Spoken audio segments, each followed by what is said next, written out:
आणि तो जुना काळ ऐन तारुण्यात तिला न्हाव्यासमोर बसवून ते सौंदर्याचं प्रतीक असणारे केस काढले गेले, लाल वस्त्र परिधान केलं गेलं आणि मोठ्या सामाजिक दबावाखाली तिला मिरजला काही दिवस राहत असताना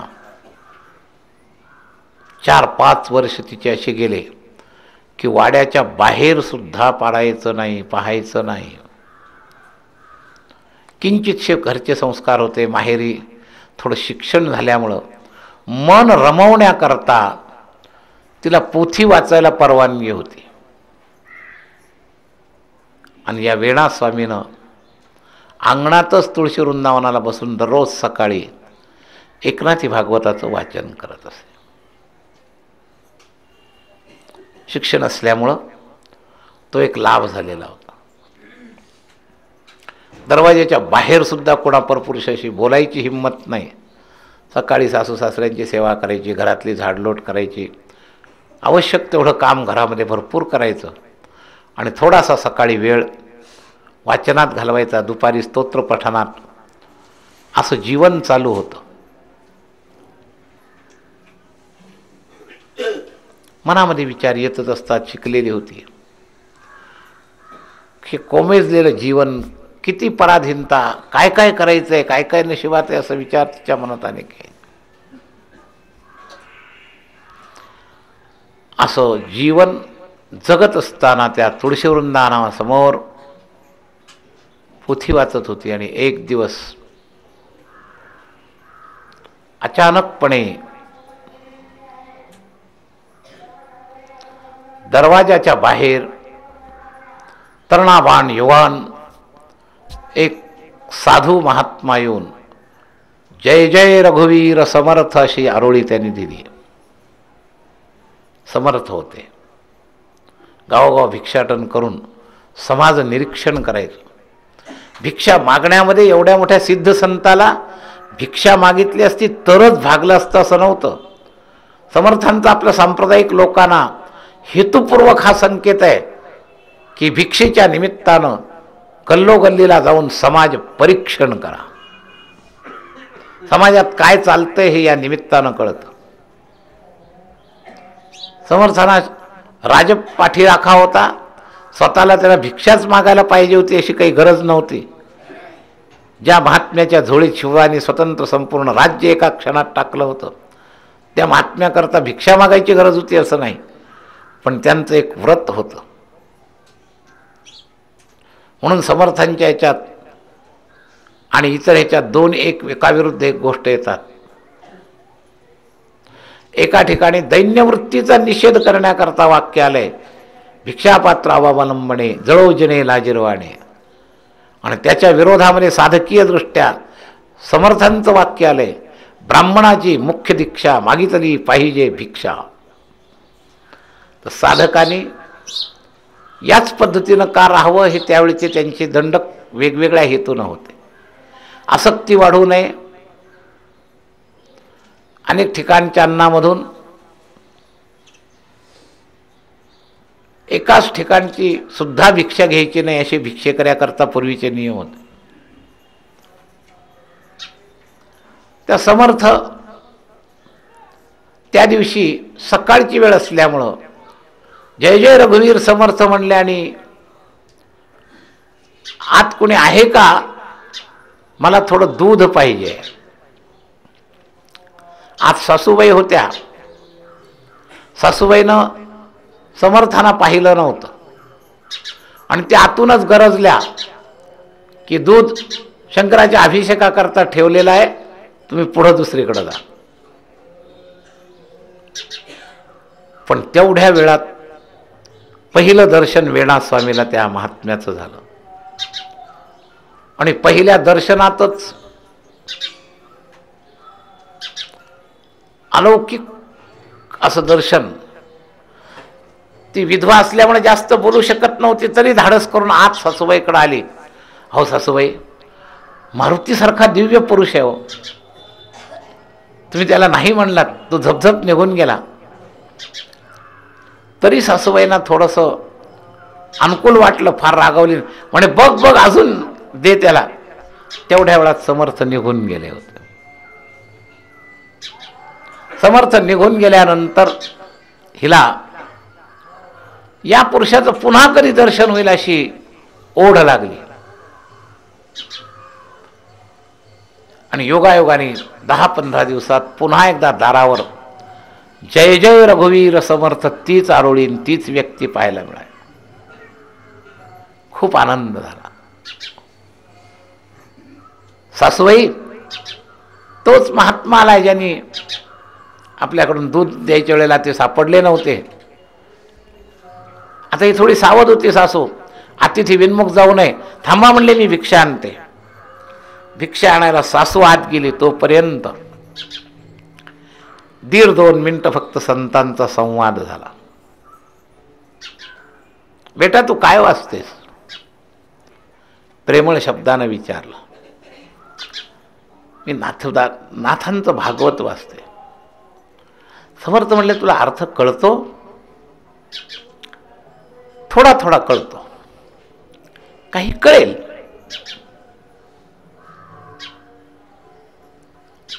तुला जर कळत नसेल तर काही विचार. तेवढ्या वेळात 7-8 प्रश्न नाथ भागवतात तिला जे अडलेले होते पारायणातले तिने विचारले. समर्थ उत्तर देत होते. तेवढ्यामध्ये भिक्षा आली.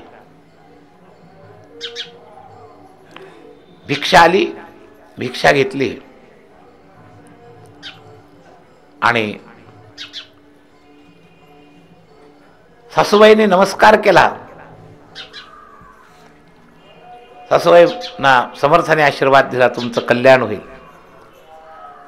स्वामी या पोरीला काही आशीर्वाद द्या. बालपणीच तिच्या नशिबी वैधव्य आले. तुम्ही काळजी करू नका, रामराया हिचं पण कल्याण करेल. असा आशीर्वाद दिला आणि खडावांचा खाड खाड खाड खाड आवाज करत समर्थ निघून गेले. ही दुसरी भेट. आणि या दुसऱ्या भेटीनं पकड घेतली. संतांचे पायी हा माझा विश्वास.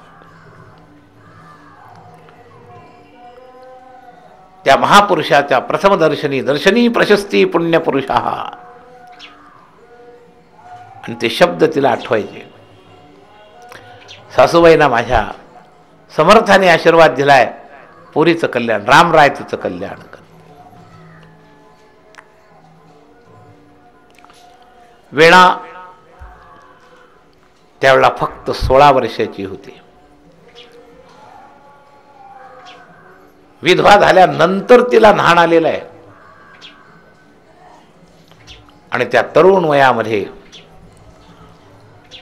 तिच्या अंतःकरणाने जी पकड घेतली त्याच्या जीवनावर इतका परिणाम झाला की तिचं घरा कामामध्ये कधी कधी लक्ष नसायचं. आकाशाकडे बघत काहीतरी विचार करते असं वाटायचं. आणि जुन्या काळातल्या सासूबाईच्या डोक्यात हिच्याविषयी नाना कल्पना सुरू झाल्या. या पोरीचं चित्त काही स्थिर नाही.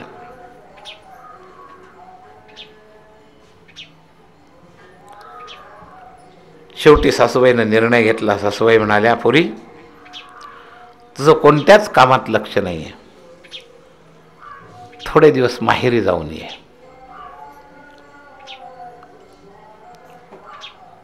फार सासूरवासाचं वर्णन नाही आहे, पण तिच्याही डोक्यात हिच्या बालवैधव्याच्या विचाराचा पगडा होता. आणि तिला पोहोचवायला मूळ पाठवला आणि कोल्हापूरला घेऊन गेला. कोल्हापूरला तिचे वडील गोपाजी पंत आणि राधाबाई आई यांचा एक सुंदर वाडा होता. आणि त्या वाड्यामध्ये आल्यावर सासूबाईला थोडं आश्चर्य वाटलं आईला, की या पुरीला एकदम अचानक असं का पाठवलं. बाई काही घरी घडलंय? वेणा म्हणले, नाही, बिलकुल काही घडलं नाही. आमच्या दोघींमध्ये काही वादविवाद नाही, भांडण नाही. काहीतरी नक्की भानगड आहे असं आईला वाटायचं. काय एवढा अचानक?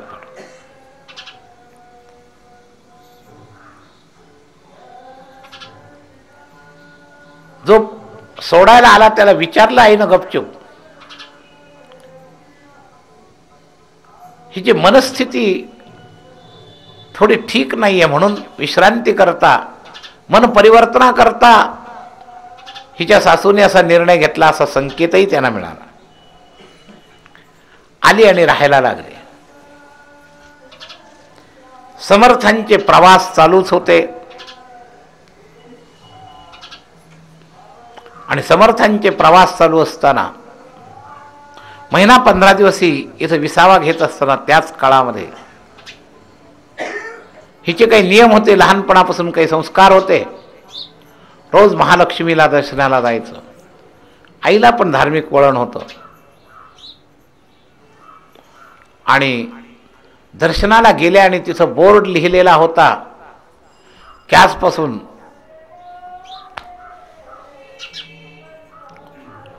समर्थ रामदासांची कीर्तनं या लक्ष्मी देवीच्या मंदिरामध्ये होणार आहेत. आईला आनंद झाला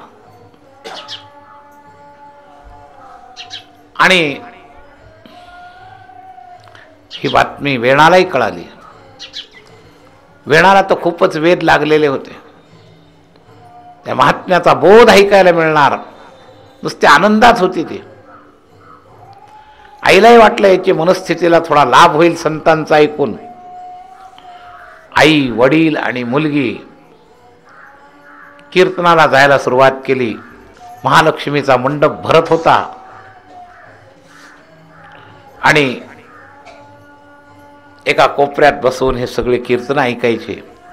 एकेका दिवसाचं कीर्तन पाठ झाल्यासारखं व्हायचं महाराज.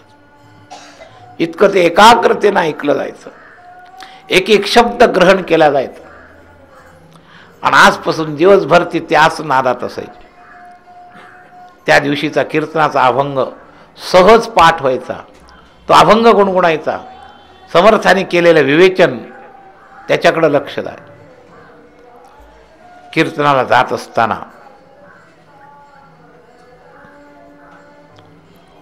2-4 वेळेला असंही घडलं, आई येऊ शकली नाही, एकटी वेणाच गेली. 3-4 दिवसामध्ये तिचं धाडस थोडं थोडं वाढत गेलं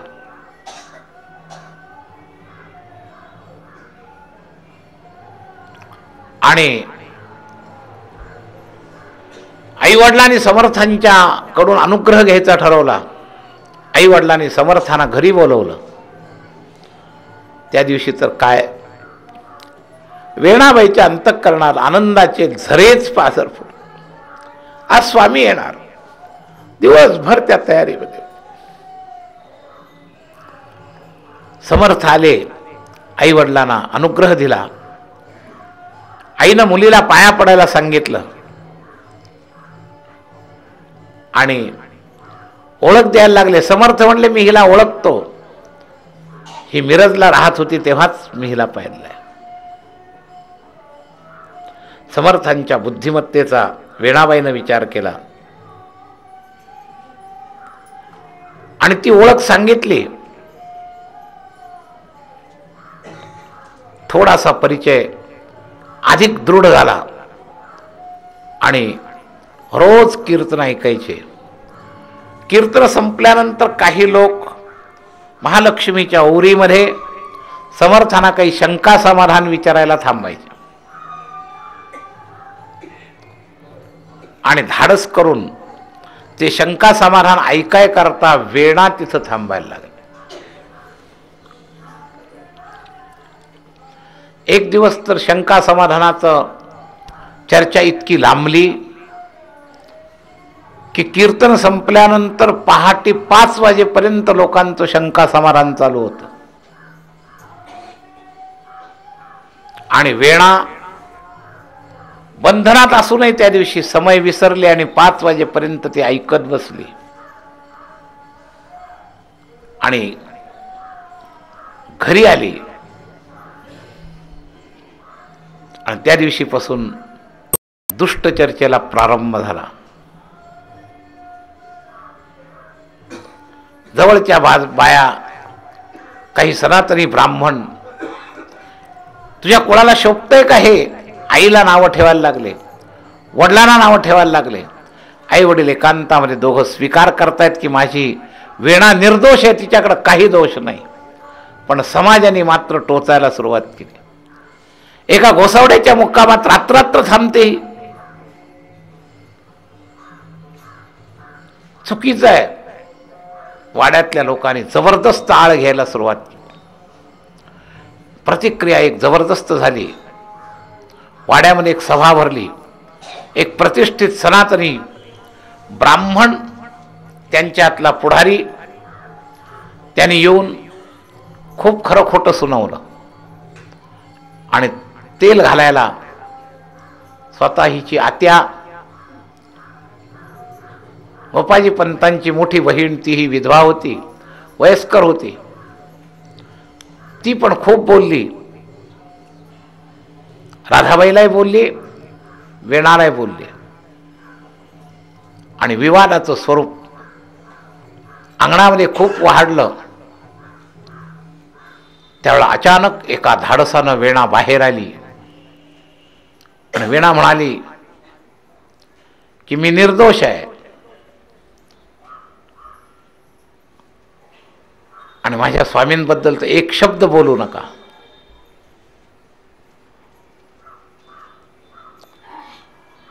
माझ्याबद्दल जर शंका असेल तुम्ही परीक्षा द्यायला तयार आहे. मीराबाईनं जसा विष घेतलं होतं, माझं मन निर्दोष असेल तर मी सुद्धा मीराबाईसारखं विष घ्यायला तयार आहे. इतकं ते प्रकरण वाढलं. मधीच राधाबाई वाचवायचा प्रयत्न करत होते, प्रकरण मिटवायचा प्रयत्न करत होते, वडील मिटवायचा प्रयत्न करत होते. पण तो पुढारी नेता जो होता ब्राह्मणातला, तो मोठा कडक होता. ते वाढत वाढत इथपर्यंत गेलं. मोठी संतेन झाली, मोठी जोगीण झाली, मोठी परीक्षा देणार आहे, दाखव करून हिंमत असेल तर. आणि त्याच्या घरातून त्यांनी एक विषाची पुडी आणायला सांगितली, जहाल विष. आणि जोडीदार त्यांच्या घरातला घेऊन आला, म्हणे दाखव घेऊन. पेल्यामध्ये ती विषाची पुडी टाकली, जहाल विष. आणि मीराबाई सारखंच वेणाबाईच्या हातात तो पेला दिला. वेणाबाईनं कीर्तनामध्ये भगवान रामचंद्रांची कथा ऐकल्या होत्या. माझा राम, माझं जीवन जर पवित्र असेल तर माझं रक्षण करेल, असं म्हणून तिनं तो विषाचा प्याला घेतला. विषप्राशन केलं वेणाबाईनं. विषप्राशन केल्यानंतर फार जहाल विष होतं. त्या विषाचा प्रभाव सुरू झाला आणि वेणा चक्कर येऊन काळी ठिक्कर पडली. अंतःकरण रामनामामध्ये स्थिर होतं, पण बाह्यांग मात्र एकदम आवाजासहित सुप्त झालं. सगळ्यांना वाटलं आता ही जगत नाही, निश्चित जगत. काही कुटाळ लोक तर्कवितर्क करत होते, काही नाही चुकीचं झालं वाटत होतं. आता आईचं अंतःकरण तर काय म्हणत असेल, त्या प्रमाणामध्ये ते विष सगळं अंगामध्ये भिनलं.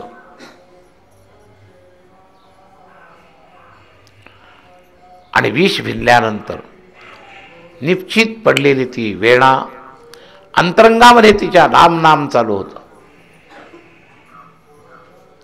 आणि रामनाम चालू असताना थोड्या वेळाने त्या विषातून भगवंतानेच वाचवलं. सकाळची वेळ झालेली होती आणि समर्थांच्या कानावर ही गोष्ट गेली. तुमच्याकडे येणारी एक विधवा, देशपांडे गल्लीमध्ये असं असं चाललेलं आहे, समर्थ भिक्षेचं निमित्त करून तिथं आले. जय जय रघुवीर समर्थ.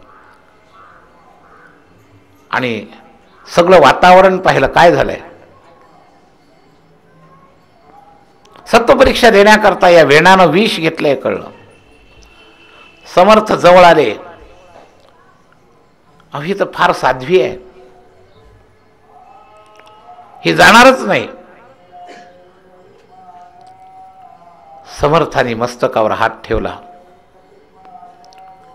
ती आत रामनाम चिंतन करणारी जी सुप्त रामनाम करत होती, तिच्यामध्ये एकदम चेतना आली.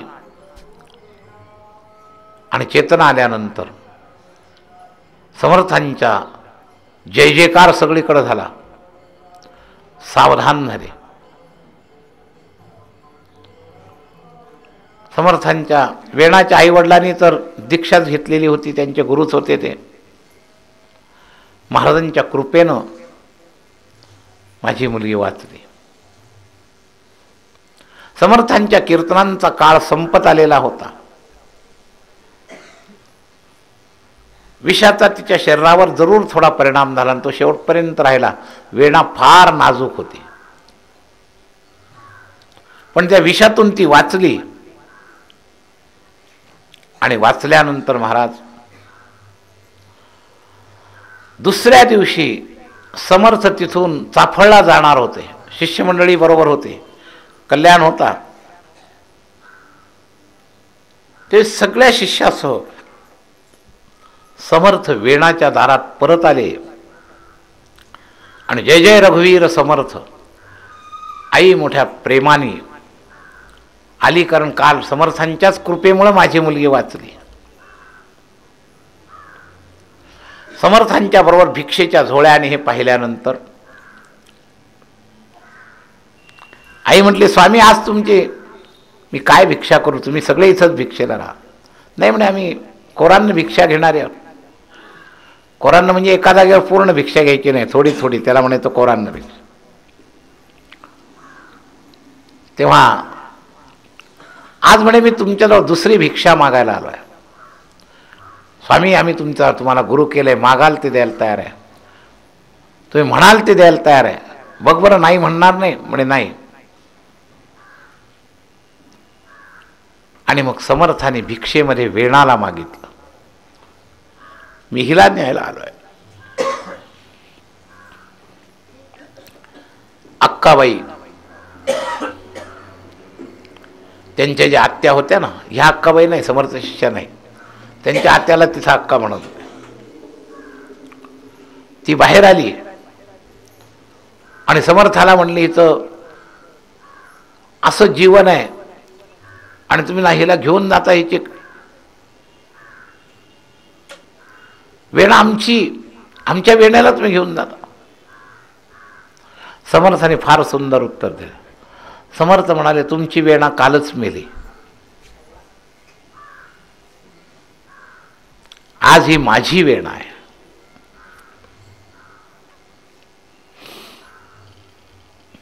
आत्याचं बोलणं गप्प झालं.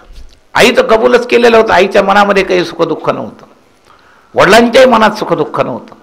थोडे नातेवाईक आणि आत्याने जे विरोध केला त्यांना उत्तर समर्थाने हे दिलं की तुमची वेणा कालच मेली, कारण तुम्ही तिला विषच दिलाय.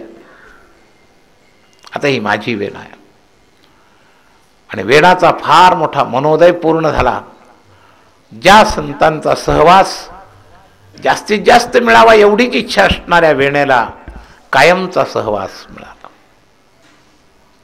वेणा असलेल्या सगळ्या सामुग्रीनिशी कोमल वेणा चाफळला. त्यावेळेला पायी प्रवास होता, निघाली. मला समर्थांचं शरीर उंच, पुरं फार वेगानं चालायचे समर्थ, शिष्यांची धावपळ व्हायची असं चालायचं. पण आज हेतुपूर्वक वेणाची आजची परिस्थिती पाहून स्वामी समर्थ थोडे सावकाश चालले. का तर मी फार वेगाने चाललो तर हिचे तारांबळ होईल. एक तर हिला चालायची सवय नाही, काल विषातून उतरली, सावधान झाली. रस्त्याने अनेक झाडांची माहिती वेणाला सांगत होते. वेणाला वाटतं या महापुरुषाला एवढं सगळं ज्ञान, इतक्या झाडांचं ज्ञान, इतक्या रस्त्यांचं ज्ञान, सर्वस्वाचा त्याग करणाऱ्याला हे ज्ञान आपोआप होतं असं समर्थाने उत्तर दिलं. चाफळला आले. चाफळला समर्थांच्या 6 ते 8 शिष्य त्यावेळेला मठामध्ये होत्या. सगळ्यात मुख्य कारभारीण अक्काबाई होत्या. अक्काला बोलवलं आणि तिच्या ताब्यामध्ये वेणाला दिलं. अक्का वयानं मोठ्या होत्या. अक्कांना नमस्कार केला. थोडक्यात वेणाची सगळी कथा तिला कळाली आणि मुलीसारखा सांभाळ अक्कांनी करायला सुरुवात केली. चाफळच्या मठामध्ये, चाफळला त्यावेळेला राम मंदिराचं काम चालू होतं आणि खूप मोठा शिष्य परिवार जवळ होता. रोज अनेकांचं येणं जाणं. अक्काबाई सगळी व्यवस्था पाहत असत आणि अक्काच्या सेवेला वेणा आली आणि अक्का आणि वेणा ह्या 2 खूप घनिष्ठ झाल्या. सगळ्या महिलांमध्ये या दोघींची विशेषता. अक्काबाई पण विधवाच होत्या. जीवन समर्थांना समर्पित केलेलं होतं आणि धीरे धीरे वेणा त्यांच्या तालमीमध्ये तयार होऊ लागली. वेणाबाईंनी अनेक गोष्टी स्वतःच्या हाताने लिहून काढल्या. समर्थांच्या सगळ्या अनेक ग्रंथांच्या हस्तलिखित प्रती लिहिल्या. वेणाबाईंना समर्थांनी सगळ्या बाजूने तयार केलं, व्यवहाराच्या दृष्टीनं, सेवेच्या दृष्टीनं. कारण वेणाबाईंना एका विभागाचं कार्याचं नेता बनवायचं होतं. समर्थांनी तिचं ओळखलं होतं, तिची व्यक्तिमत्व. म्हणून समर्थांच्या डोक्यात काही वेगळे विचार होते. पहिले 2-4 वर्ष मठाचं सेवा करून पूर्ण रापवलं.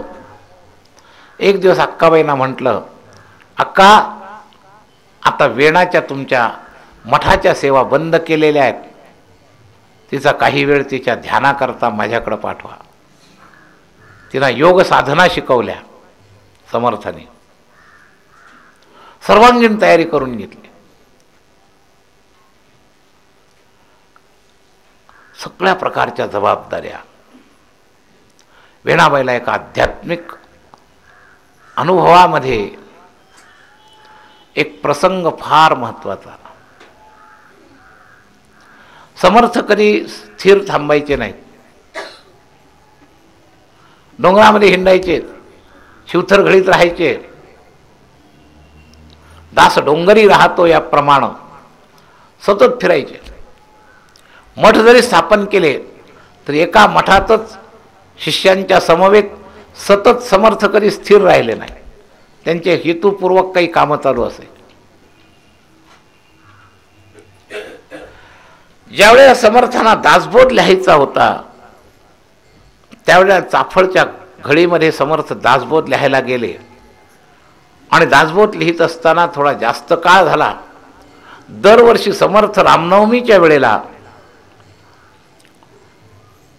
चाफळला असायचे. पण समर्थांनी दासबोध लिहिताना निरोप पाठवला, अक्काबाई, यावेळेला तुम्हाला आणि वेणा या दोघांनाच चाफळचा उत्सव पार पाडायचा आहे. दासबोधाच्या लिखाणामुळे मी येऊ शकत नाही. आपल्या पद्धतीप्रमाणे उत्सव झाला पाहिजे. तुम्ही भिक्षा आणावी आणि त्या काळात मठाची जबाबदारी वेणाबाईंकडे द्यावी. असं पत्र आलं आणि अक्का आणि वेणानी ते पत्र वाचलं. अक्काबाई म्हणल्या, वेणा, आत्तापर्यंत मठाचं मॅनेजर की अक्काबाईंकडे होते. मला भिक्षेला जायची आज्ञा आहे. मी भिक्षेला जाईल तोपर्यंत 8-15 दिवसात मठही सांभाळायचा आणि उत्सवाची सगळी तयारी जय्यत झाली पाहिजे. काय काय उत्सवाला लागतं ते सगळं याद्या बिद्या झालेल्या होत्या. आणि महाराज वेणा पण आपल्या जिद्दीनं आणि निष्ठेनं त्या सेवेमध्ये तत्परतेनं करू लागली. थोडी अशक्त होती परंतु सेवेमध्ये मान काढायची नाही या तयारीनं भरपूर कष्ट उपसून तिनं तो मठ सांभाळायला सुरुवात केली आणि उत्सवाच्या तयारीला सुरुवात केली. अनेक गोष्टी करून घ्यायच्या असतात उत्सव म्हटल्यानंतर आणि त्यात तो जुना काळ, आत्ताच्यासारखा यंत्रकाळ नव्हता. दळणं काढणं स्वतः सगळं करावं लागायचं. कित्येक दिवस एक एक गोष्टीची तयारी करावी लागायची. आणि वेणास्वामी त्या करू लागल्या आणि अक्काबाई काही समर्थ शिष्यांसह भिक्षेला बाहेर पडल्या. भिक्षा आणायची आणि उत्सव करायची अशी पद्धती होती. बैलगाड्यामध्ये धान्य जमा करायचं, त्या पद्धतीनं भिक्षेच्या आधारावर उत्सव करायची अशी पद्धत होती. अक्काबाई भिक्षेला गेल्या. 15 दिवसाचा काळ लागणार होता. आणि वेणाबाईला तब्येतीनं घेरलं. वेणाबाईंचे फार नित्यनेम होते. समर्थाने गोदावरीच्या किनारी उभं राहून जप केला हे ऐकलेलं होतं चाफळला आल्यापासून. रामासमोर उभं राहून रोज 3 तास उभं राहून जप करायचा, सगळ्या सेवा सांभाळून. आणि उभं राहून जप करायचा. ताप आला, उभं राहावे ना, उभं राहण्याची हिंमतच गेली. तिच्या उरावर दडपण पडलं. स्वामींनी मला आज्ञा दिली आहे, माझ्यावर सेवा सोपवली आहे आणि माझ्या हातून सेवा होत, काय करू. खूप धीर काढ, आजार अंगावर काढत काढत खूप सेवा केली, आजाराकडे दुर्लक्ष केलं. पण शेवटी अतिरेक झाला. तिला जपाला 2 मिनिटं उभं राहण्याची सुद्धा क्षमता.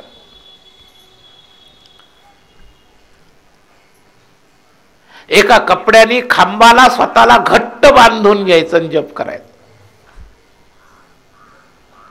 पडू नये म्हणून. आणि एक दिवस जेव्हा असह्य झालं, रामाला खूप प्रार्थना केली. रामा, आता असं वाटत नाही की हा देह सुद्धा राहील. माझी इच्छा आहे, स्वामींची इच्छा पूर्ण झाली, माझ्या हातून सेवेत कसर होता का. रामा, माझ्यावर कृपा. एक अचानक चमत्कार घडला. तो त्यावेळेला चमत्कार वाटला नाही, नंतर तो चमत्कार होता हे लक्षात आलं. ती वेणा देवाला प्रार्थना करत असतानाच कोंडिबा नावाचा एक गडी बाहेरून एका तरुण स्त्रीला घेऊन आला.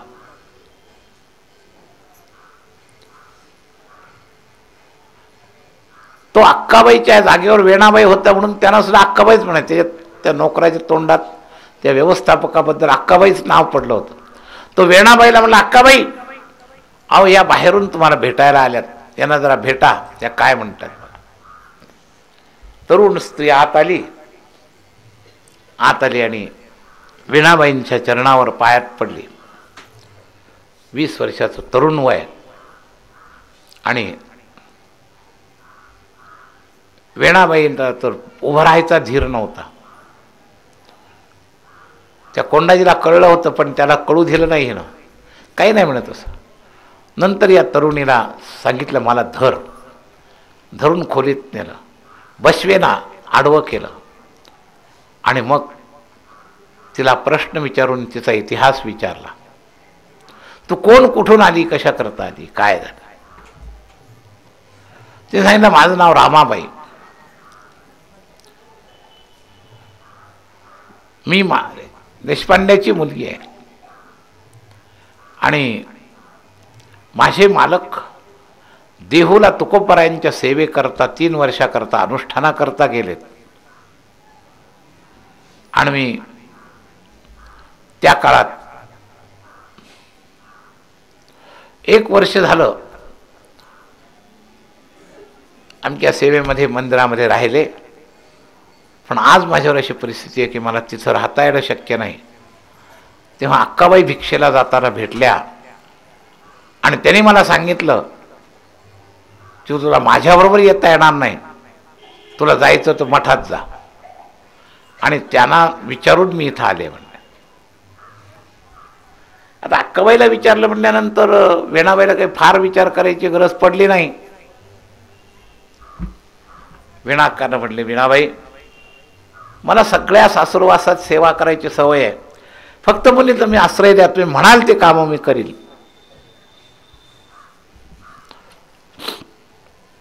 वेणाला तर आंधळा मागतो एक डोळा आणि देव देतो 2 डोळे. तसं झालं.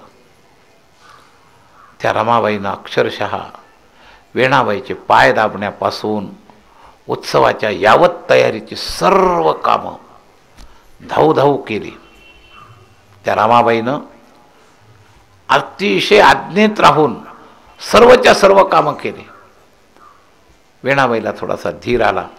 कामं सांगावी, सांगितलेलं काम इतकं व्यवस्थित तिनं पार पडावं. तिला वाटायचं रामाने माझी हाक ऐकली, रामाने माझी हाक ऐकली, आता माझी आबरू जाणार नाही. स्वामीने सोपवलेली उत्सवाची तयारी जर माझ्या हातून झाली नसती तर मी स्वामींना काय उत्तर दिलं. आणि या पद्धतीमध्ये सर्व उत्सवाची तयारी, चक्क सगळं, स्वच्छता, सारवण, झाडझूड सगळं एकदम व्यवस्थित, धान्य निवडणं, ही सगळी तयारी झाली. आणि उत्सव सुरू होण्याच्या आधी 2 दिवस अक्काबाई भिक्षेहून परत आल्या. 12 गाड्या भिक्षाबरोबर होत्या.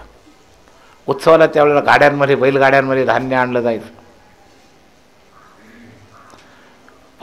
20-25 रामदासी बरोबर होते. त्या सगळ्यासह आलेली आहेत. पहिलं आल्या आल्या अक्काबाईंना वंदन केलं वेणाबाईनं. आणि वंदन केल्यानंतर घरात येऊन सगळी तयारी पाहिली. अक्काबाईला वाटलं की माझ्याही पेक्षा सुंदर उत्सव, पुरी तू तयार झालीस.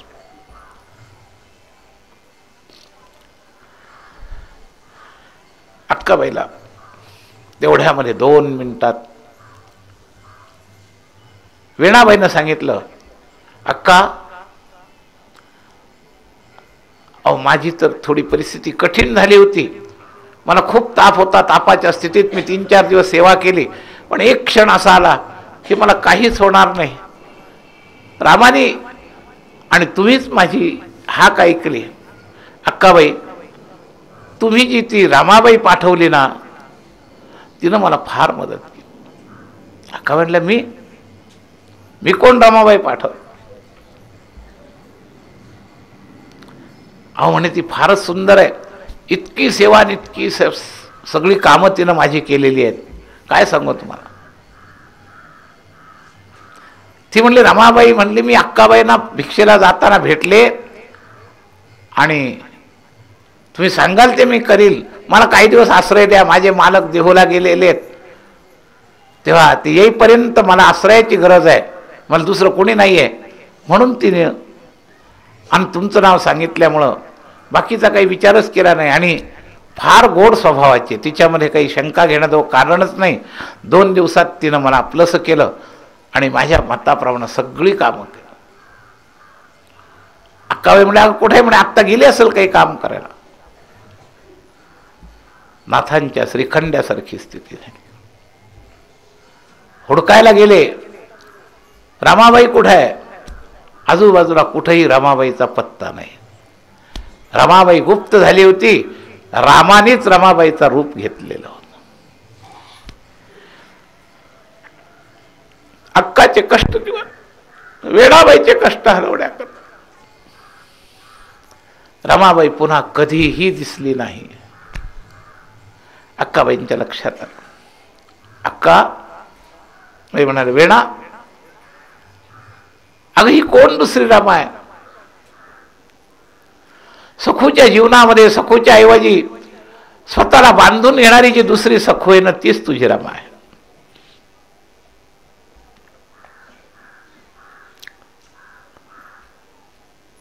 रामा समोर आलेले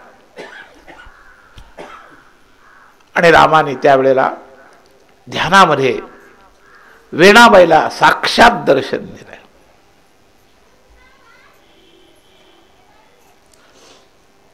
समर्थ सुद्धा एक शब्दभर आल्यावर फक्त खून, एकमेकाची खून पटते त्याप्रमाणे वेणा, अगं देवाला असा त्रास द्यायचा असतो का?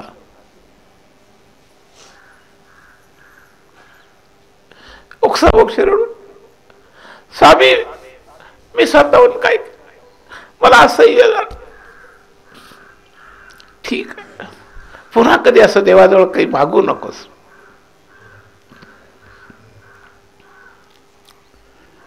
चाफळचा उत्सवामध्ये समर्थाने तिचा अधिकार ओळखलेला होता.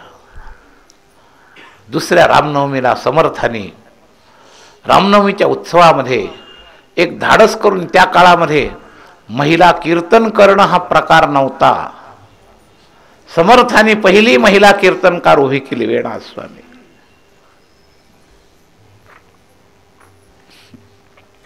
त्यावेळेचे ब्राह्मण म्हणाले, या बैराग्याचं डोकं फिरलंय म्हणला, महिलांना कीर्तन आम्ही येणार नाही, अमकं होणार नाही, तमकं होणार नाही. पण स्वतः समर्थ पहिल्या रांगेमध्ये बसून वेणाचं कीर्तन ऐकत होते. आणि ज्यांनी शिवाजी महाराजांना राज्याभिषेक केला ते सनातनी गागा भट्ट त्या दिवशी कीर्तनाला होते.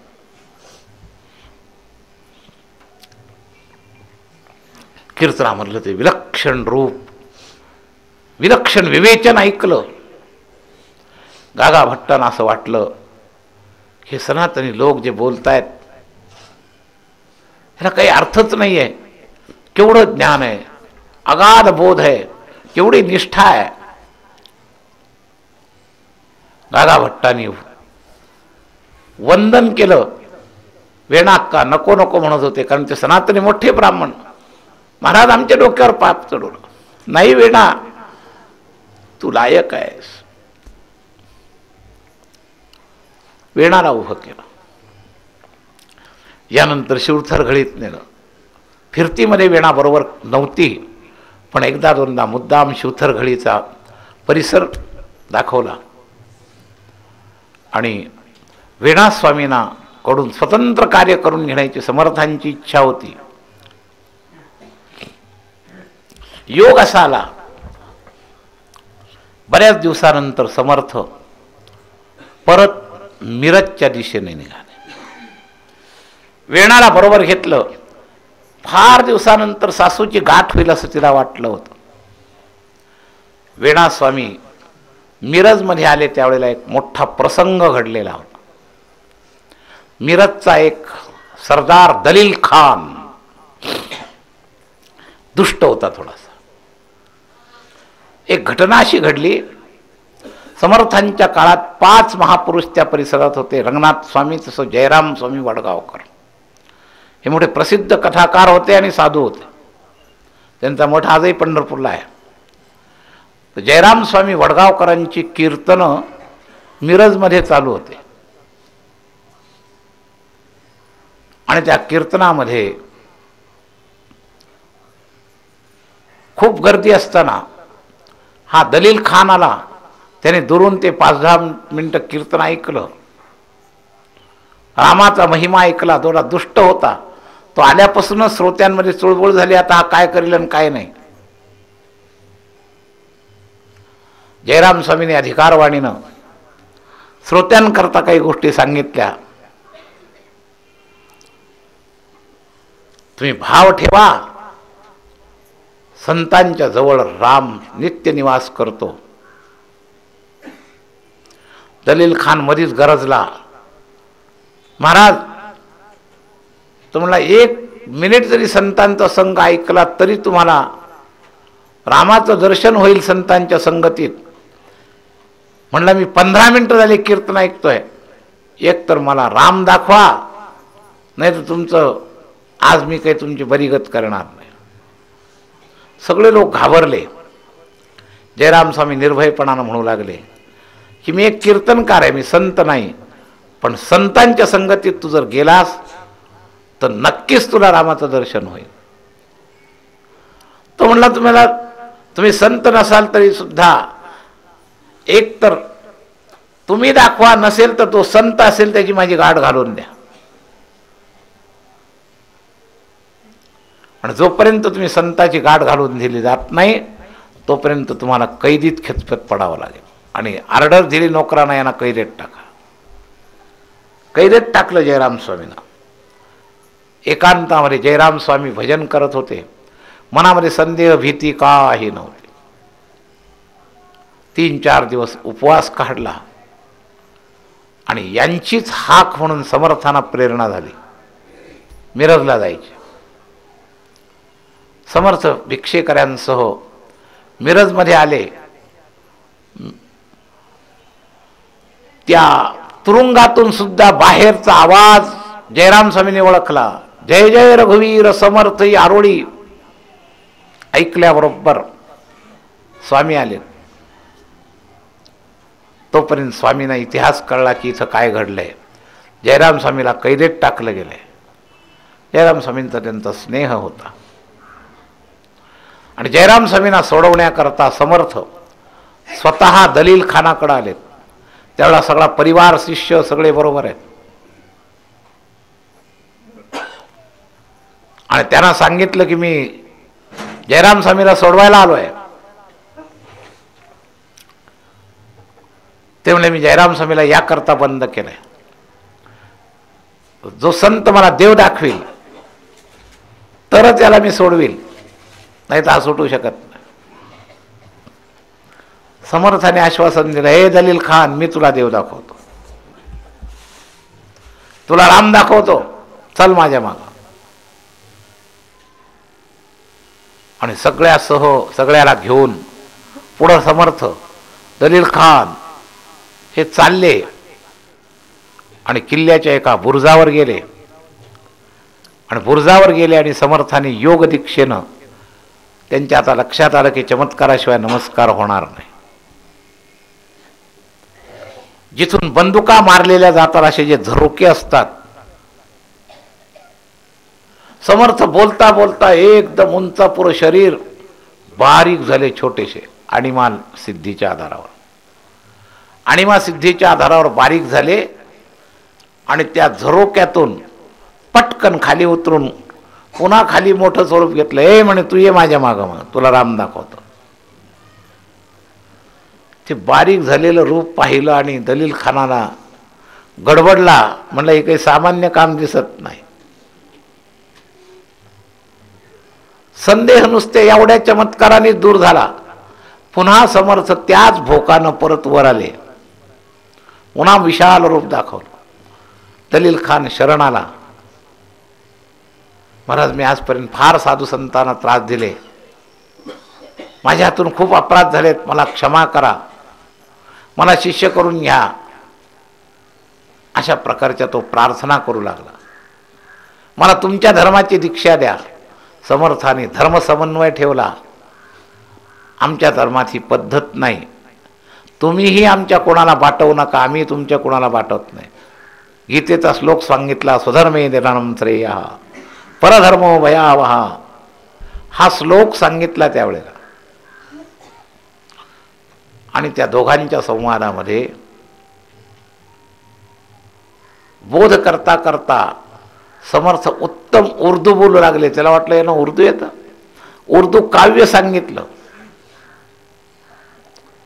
आणि मुसलमानांच्या धर्मग्रंथातले सिद्धांत सांगितले. त्याच्यात आश्चर्याला पारावरच राहिला. आणि यानंतर त्याला म्हणले धर्म बदलायची गरज नाही, शेवटी काही ना काही माझी सेवा घ्या.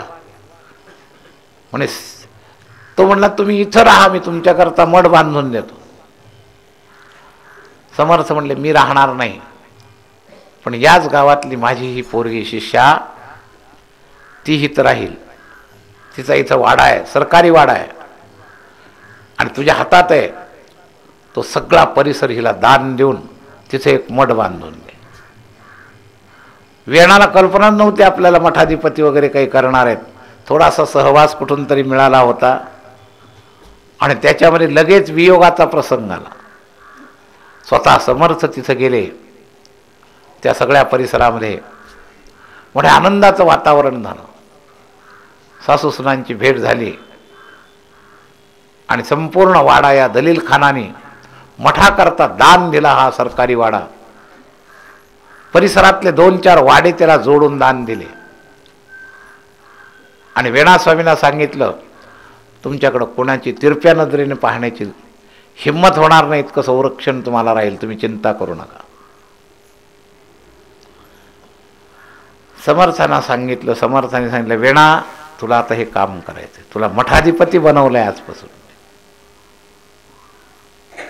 मठाधिपती बनवलंय. आता स्वामींची आज्ञा काय करणार. तिथं महाराज 8 दिवस थांबले. मठ कसे चालवावेत हे शिकवलं आणि मठाधिपतीचा अभिषेक केल्यासारखं तिला स्थापित केलं आणि जाण्याची तयारी केली. वीणा वियोगानं भरतासारखी तिची अवस्था झाली. वीणा म्हणली, स्वामी,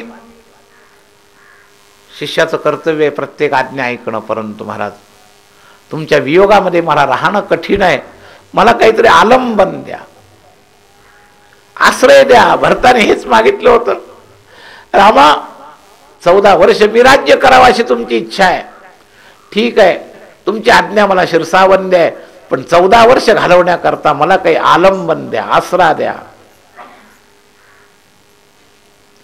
रामाजवळ चरणपादुका भरतानी मागून. तीच घटना समर्थ जेव्हा मिरजेचा मठ सोडून निघाले, स्वामी मला आश्रय द्या.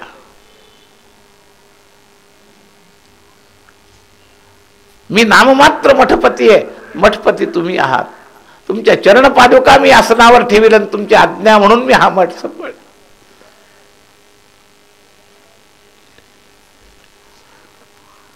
स्वामींनी काही बोध केला, पण शेवटी हिची भावना कल्याणाने ओळखली आणि कल्याणाने फार दक्ष सेवक होता. प्रवासामध्ये एकच खडावा कधीच नसायची, कधीही काही अडचण आली तर दुसरी खडावा तयार पाहिजे. झोळीमध्ये नव्या खडावा तयार होत्या आणि समर्थ वेणाला समजावून सांगत होते, काही बोध करत होते. तेवढ्यामध्ये निघण्याच्या तयारीच्या वेळेला कल्याणाने आपल्या झोडीतल्या नव्या खडावा काढल्या महाराजांसमोर ठेवला. चटकन महाराजांनी एवढंच म्हणलं, कल्याणा तुझी पण हीच इच्छा आहे, ठीक आहे. समर्थाने आपले जुन्या खडावावरचे पाय काढले आणि नव्या खडावांवर ठेवले आणि त्या प्रसादी खडावा वेणाबाईनं मस्तकावर घेतल्या आणि मठामध्ये त्याचीच आजही पूजा होते. त्या पादुकांची स्थापना केली. समर्थाने त्याच वेळेला वेणाला अजून एक आलंबन दिलं. त्यांच्या खोळी जोळीमध्ये राम लक्ष्मण मारुतीची मूर्ती होती, ती मूर्ती काढून वेणाबाईच्या हातावर प्रसाद म्हणून दिली आणि मग मात्र समर्थ 1 दिवस थांबले आणि विधिवत त्या मूर्तींची स्थापना समर्थाने आपल्या हाताने केली आणि नंतर वेणाला आशीर्वाद देऊन पुढच्या प्रवासाला समर्थ निघाले. वेणास्वामींना अतिशय चतुराईनं 10 वर्ष मठपती म्हणून स्वीकार केलं. एकच मागणी मागितली, जसं कोल्हापूरून निघताना आईनं मागितलं होतं की माझ्या पोरीला माहेरवाशिनीसारखं वर्षातून एखाद्या वेळेला पाठवत जा, तसं या ठिकाणी वेणास्वामींनी मागणी मागितली. अर्थ तुमची आज्ञा म्हणून मी मठपती होते, पण निदान चाफळच्या उत्सवात येण्याची अनुज्ञा असावी. वर्षातून एकदा गुरु महाराजांचे चरण पहा, या भावनेनं वेणास्वामी चाफळच्या रामनवमीच्या उत्सवात येत असत. 1, 2, 3 वर्ष वेणास्वामी चाफळच्या मठात आल्या आणि त्याच्या पुढच्या वर्षीच्या बद्दल चर्चा करताना समर्थ म्हणले, वेणा आता माझा निवास सज्जनगडी होणार आहे, पुढच्या रामनवमीला तू तिकडे यायचंस.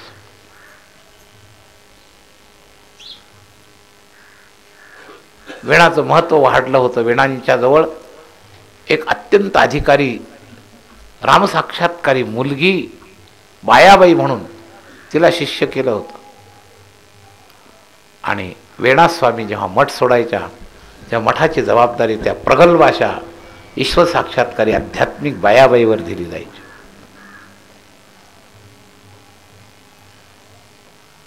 ते वेणास्वामी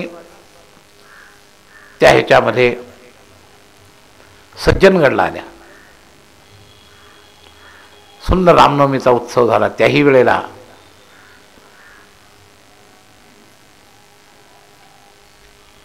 वेणास्वामी आता थोड्याशा थकत चालल्या होत्या. विषाचा परिणाम शरीरावर होता. कमी वयात गेल्या. अक्काबाई तर फार मागून अनेक दिवस होत्या. तेव्हा वेणास्वामीनं समर्थाना सज्जनगडावर आल्या आल्या पहिलं प्रार्थना केली, महाराज आता तुमच्या चरणाजवळ स्थान द्या. अगं म्हणे काय घाई चालली आहे. जसं आमचे रामानंद गोंदवल्याला विश्राम करू इच्छित होते उत्सवामध्ये, महाराजांनी सांगितलं उत्सवात तुमचा व्यत्यय यायला नको, म्हणून उत्सव होईपर्यंत थांबले. आणि दशमीचा उत्सव झाला आणि द्वादशीच्या पहाटे रामानंदांना गोंदवल्यातच विश्राम मिळाला. तशीच घटना वेणाबाईच्या बाबतीत आहे. एक उत्सवात कीर्तन झालं. प्रार्थना करत होत्या वेणाबाई, समर्थ आता मला तुमच्या चरणाजवळ स्थान द्या. मला आता वेध लागलेत. घाई करू नको. सगळा उत्सव पार पडला आणि उत्सव संपल्यानंतर शेवटचं महत्त्वाचं कीर्तन पुन्हा वेणाबाईला स्वामीने आज्ञा म्हणून दिली. त्या दिवशी मात्र स्वतः स्वामी सगळ्यांना सांगत होते, आज वेणेला माहेरला पाठवायचं आहे. त्यांना वाटलं दरवर्षी जसं कोल्हापूरला विश्रांतीला जातात तसं पाठवायचं असेल, पण दोघांनाच त्या माहेरचा अर्थ कळला होता, फक्त वेणाला आणि समर्थाला. आज वेणाला माहेरी पाठवायचं. आज गोडधर करा, खूप चांगला स्वयंपाक. वेणा वेगळ्याच आनंदामध्ये होती. वेणाच्या लक्षात आलं होतं की आता आपल्याला जीवन समर्थांच्या चरणावर समर्पित. आणि त्या दिवशी उत्सवाच्या समाप्तीचं शेवटचं कीर्तन वेणाला सांगितलं. समर्थ स्वतः पुढे ऐकायला बसलेत.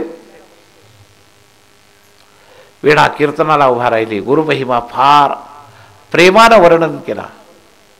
आज तिचे अंतरंग डोळे वेगळेच होते. खूप सुंदर कथा केली रामाच्या समोर. आणि रामाच्या समोर ओवरीमध्ये कथा होती. आत्ता जे सज्जनगडला ओवऱ्या आहेत त्यापैकी एका ओवरीत वेणास्वामींची समाधी आहे. आपण प्रदक्षिणा घालतो त्यावेळेला उजव्या बाजूनी मागच्या बाजूला जेव्हा जातो सज्जनगडला राम मंदिराला, त्यावेळेला वेणास्वामींचं तुळशी वृंदावन आहे. त्या ओवरीतच कीर्तन झालं. आणि आत्ता जिथं समाधी आहे तिथं समर्थ बसलेले होते. अतिशय सुंदर असं कीर्तन झालं. गुरुचं गुणगान, रामरायाचं गुणगान. संबंध श्रोते त्या विवेचनामध्ये ढसढसा रडले. आणि वेणास्वामींनी खऱ्या माहेरी जायची तयारी केली. शेवटचं पद कल्याण करी रामराया, समर्थांची प्रार्थना म्हणली. दोन्ही वेळेला हे पद म्हणण्याची पद्धती आहे. काही ठिकाणी मंगलाचरणातही हे गातात आणि नंतर शेवटीही गातात समर्थ संप्रदाय. पद म्हटलं, झांजरी ठेवली आणि कीर्तनाची सेवा समर्थांच्या चरणावर समर्पित करायची म्हणून समर्थांच्या पायावर दर्शन करण्याकरता वेणा आली. आणि रामदासांचं स्वरूप रामरूपात पाहिलं. आणि समर्थ आणि रामदास एक आहेत याच भावनेतून वेणाने जो नमस्कार घातला तो आयुष्यातला शेवटचा नमस्कार. आमच्या शबरीनं जसं रामाची पूजा केली आणि पूजा करून पायावर दर्शन घेता घेता रामाच्या चरणावर आपले प्राण सोडले, त्याचप्रमाणे वेणानं समर्थांच्या चरणावर आपले प्राण सोडले. त्याच ठिकाणी वेणाला समाधी दिली. वेणाने पश्चात सुद्धा स्वामींची सेवा केली. त्या वेणाच्या समाधी स्थानावर एक चाफ्याचं झाड आलं. आणि ते चाफ्याचं झाड असं तिरपं आलेलं होतं की 22, 25, 30 फुटावर असणारी समर्थांची समाधी त्यावेळेला संभाजीराजाने जोपर्यंत त्याच्यावर मंदिर बांधलेलं नव्हतं तोपर्यंत त्या चाफ्याचं फूल स्वामींच्या समाधीवर पडायचं आणि या रूपानं वेणाने आपल्या देहाच्या पश्चात सुद्धा या चाफ्याच्या रूपानं स्वामींची रोज पूजा केली. चाफ्याचं फूल बरोबर समाधीवर पडाय रोज. हे पुष्कळ जुन्या त्यावेळेच्या लोकांनी पाहिल्यांची वर्णनं लिहून ठेवली. अशी ही वेणास्वामी जिला समर्थांनी समाज बंधनाच्या चाकोरीतून वर उठवून भगवंताच्या सानिध्यापर्यंत नेऊन सोडलं आणि जिचं कल्याण केलं, अशा या वेणास्वामीचं थोडक्यात चरित्र आपण पाहिलं. चरित्रात काही भाग समयाचा विचार करून सुद्धा काही कमी सांगावे लागतात, तरी जवळजवळ पुष्कळचं चिंतन मी सांगेन. म्हणून यातायाती धर्म नाही विष्णुदासा, निर्णयत्व ऐसा वेदशास्त्री. स्त्रीत्व, पुरुषत्व, जात, वय, भक्तीला आडवं येत नसतं. या अभंगाप्रमाणे समर्थांच्या पायावर तिने पूर्ण विश्वास ठेवला आणि समर्थाने तिचं पूर्ण सकळ कल्याण केलं. संतांची पायी हा माझा विश्वास, सर्व भावे दास झालो त्याला. एकही आज्ञा मोडली नाही. जड असो, वियोगाची असो, अनुकूल असो, प्रतिकूल असो, सर्व शिष्यांची सर्व आज्ञा पालन करून तिनं आपलं जीवन कृतार्थ केलं. आणि समर्थाने सुद्धा जिथं जिथं ताकद कमी पडेल तिथं स्वतःच ताकद पुरवली. भागलिया मज वाहतील कडिये, त्यांची आणि जोडे सर्वच. तुगा म्हणे शेष सेवी नावडी, वचन न मोडी बोलिले ते. असं कल्याण होऊ शकतं. आजही अशा प्रकारचे गुरुशिष्य होऊन गेलेले सर्व भावे दास झालो. असं एक आपल्या महाराष्ट्रातलं चरित्र आज आपण पाहिलं. यथाक्रम रोज अशाच पद्धतीचे चरित्र पाहायचे.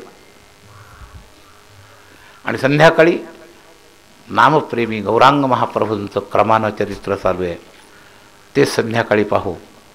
आणि अभंग मात्र अजूनही हाच पूर्ण चिंतन होईपर्यंत 1 दिवस लागो, 1.5 दिवस लागो, 2 दिवस लागो.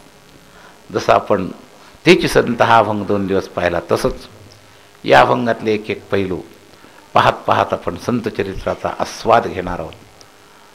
संत चरित्राचं श्रवण अशा भावनेनं करा की आपलं जीवन त्याच्याशी जोडा, भगवत विश्वास वाढवा, संत कल्याण करतील हा विश्वास ठेवा आणि संतांना शरण द्या. बस.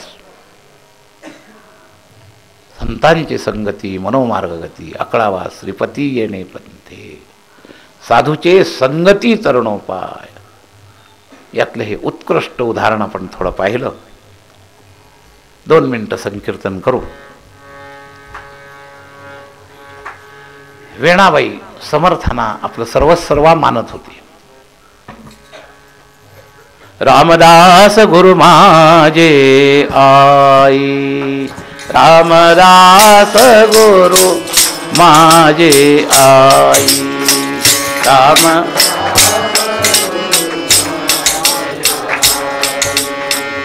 मजला ठाव द्यावा पायी, मजला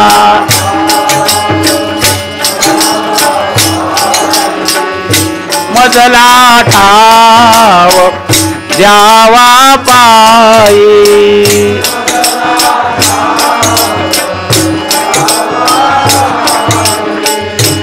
मजला ठाव द्यावा पायी.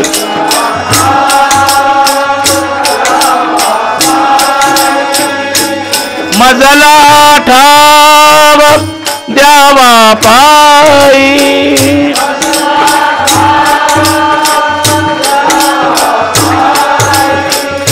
मजला ठाव द्यावा पायी.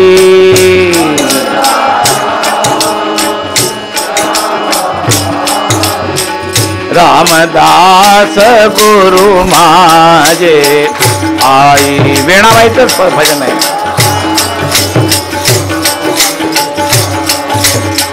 रामदास गुरु माझे आई.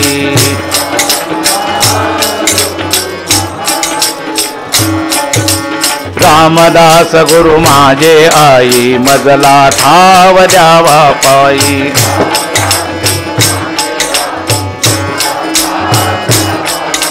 रामदास गुरु माझे आई मजला ठाव द्यावा पायी.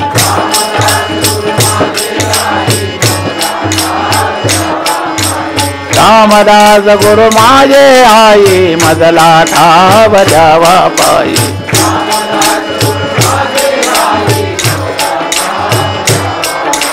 मजला ठाव द्यावा पायी. मजला ठाव द्यावा पायी. मजला ठाव द्यावा पायी.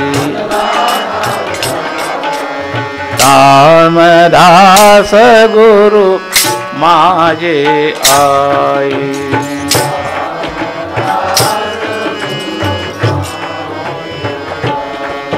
पुंडलीक वरदा हरिविठ्ठल श्री ज्ञानदेव ज्ञानेश्वर महाराज की. जगद्गुरु तुकाराम महाराज, संत वेणाबाई महाराज की. जय जय रघुवीर समर्थ.